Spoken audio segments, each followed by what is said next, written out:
മനസ്സ് ദുർബലമായാൽ അത് ശരീരത്തെയും തളർത്തും.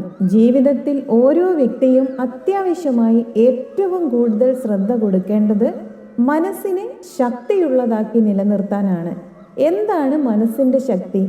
ജീവിതത്തിൻ്റെ സ്വഭാവം എന്തെന്ന് മനസ്സിലാക്കി ആ ജ്ഞാനം വെച്ച് ജീവിത സാഹചര്യങ്ങളിലെ ഏറ്റക്കുറച്ചിലുകളിൽ നിന്നും കരകയറാനുള്ള വഴികൾ കണ്ടെത്തി അതിൽ നിന്നും മുക്തരാവാനുള്ള കഴിവിനെയാണ് മനഃശക്തി എന്നതുകൊണ്ട് ഉദ്ദേശിക്കുന്നത്. ദുഃഖം എപ്പോഴാണ് വരുന്നത്? നമ്മുടെ ആഗ്രഹങ്ങൾക്കും പ്രതീക്ഷകൾക്കും അനുസരിച്ച് ചുറ്റുപാടുകൾ സംഭവിക്കാതിരിക്കുമ്പോഴോ വ്യക്തികളോ സാഹചര്യങ്ങളോ നമ്മൾ ചിന്തിച്ച പ്രതികരണം തരാതിരിക്കുമ്പോഴോ ആണ് നമുക്ക് ദുഃഖം ഉണ്ടാവുന്നത്. നമ്മുടെ കുട്ടി നമ്മൾ പറഞ്ഞതനുസരിക്കാതിരിക്കുമ്പോൾ നമുക്ക് ദേഷ്യവും സങ്കടവും വരും. നമുക്കിഷ്ടപ്പെട്ട അല്ലെങ്കിൽ പ്രതീക്ഷിച്ച ജോലി കിട്ടിയില്ലെങ്കിൽ നമുക്ക് സങ്കടം വരും.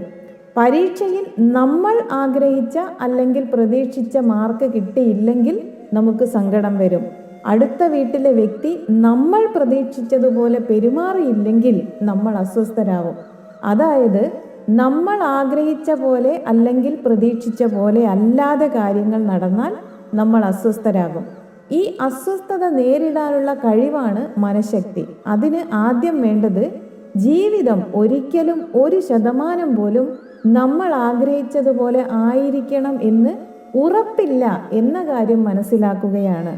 നമ്മുടെ ജീവിതത്തിനെയും സമൂഹത്തെയും നമ്മൾ ചിന്തിക്കുന്നതിനേക്കാൾ കൂടുതൽ കാര്യങ്ങൾ സ്വാധീനിക്കുന്നുണ്ടെന്ന് മനസ്സിലാക്കി ഇത്തരം ഇഷ്ടമില്ലാത്ത ഫലങ്ങളെയും നമ്മൾ ജീവിതത്തിൽ നേരിടേണ്ടി വരും എന്ന തിരിച്ചറിവ് ഉണ്ടാക്കിയെടുക്കണം.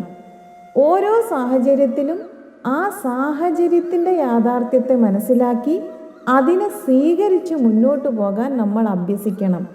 നമ്മളാൽ മാറ്റാൻ കഴിയാത്ത കാര്യങ്ങളെക്കുറിച്ച് ഓർത്ത് ദുഃഖിച്ചിരിക്കുന്നതിൽ കാര്യമൊന്നുമില്ല എന്നും ജനനവും മരണവും അസുഖവും വിജയവും തോൽവിയും ഇച്ഛാഭംഗവും അഭിമാനവും അപമാനവും എല്ലാം ഓരോ വ്യക്തിയും സ്വന്തം ജീവിതത്തിൽ എപ്പോഴെങ്കിലും കടന്നു പോകേണ്ടി വരും.